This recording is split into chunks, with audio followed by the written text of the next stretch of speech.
My channel শিখা বাড়ি। তোমরা সবাই কেমন আছো? আশা করি সবাই খুব ভালো আছো, সুস্থ আছো, আর আমিও খুব ভালো আছি। তো আজ আমি তোমাদেরকে একটা অবাক করা জিনিস দেখাবো। তো আমি এখন যাচ্ছি ছাদে, ছাদে গাছে জল দেবো। তো চলো দেখতে থাকো ভিডিওটা।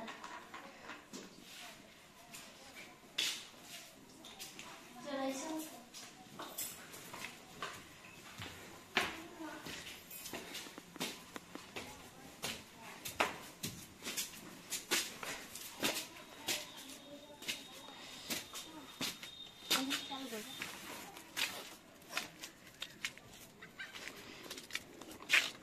তো দেখো আমি কিভাবে আলুর গাছ লাগিয়েছি। তো তোমরা দেখো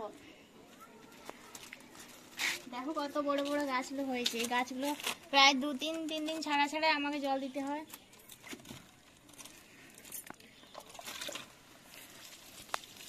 তো এইভাবেও চাষ করা যায়, দেখো ইচ্ছা থাকলে হলো। তো দেখো গাইস, এখানে অবাক করা জিনিস হচ্ছে এটাই যে এখানে আমি ছাদের উপরে এইভাবে আমি আলুর গাছ লাগিয়েছি।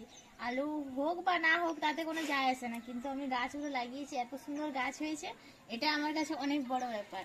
তো গাছগুলো একটু জল দিয়ে দিই।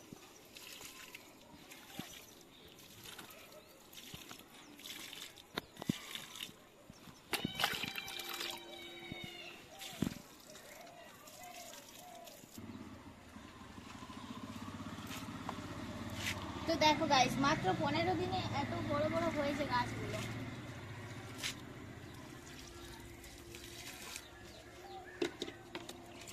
গাছ লাগাতে আমার খুব ভালো লাগে, গাছ আমি খুব ভালোবাসি, তাই আমি এভাবেই লাগিয়েছি গাছ। এখানে এই আলু এভাবে লাগালেও আলু ভালোই হয়। তো এবার আবার মাটি দিতে হবে। তো আমার জল দেওয়া হয়ে গেল। মাঠে যেমন আলু হয় এখানেও ওরকম হবে না, কিন্তু কিছুটা হলেও হবে। তো আমি খুবই খুশি যে এত সুন্দর সুন্দর গাছগুলো হয়েছে আমার ছাদের মধ্যে। দেখো নিচে আমি প্লাস্টিকের উপরে মাটি দিয়ে আলু গাছগুলো এইভাবে লাগিয়েছি। তো তোমরা লাগাতে পারো তোমাদের বাড়ির ছাদে। তো দেখো গাইস, আমি আলু গাছ ছাড়াও বিলাতি গাছ, বেগুন গাছ, লঙ্কার গাছ এখানে লাগিয়েছি। তো দেখো কত সুন্দর গাছগুলো হয়েছে।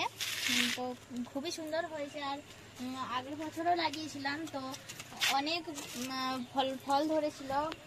তো দেখো কত সুন্দর হয়েছে। তো আমাদের তো বাইরে জমি নেই, তাই আমরা ছাদের উপরেই আমি সবজি চাষ করেছি। তো ভিডিওটা আমি এখানেই শেষ করছি। ভিডিওটা দেখার জন্য অসংখ্য ধন্যবাদ।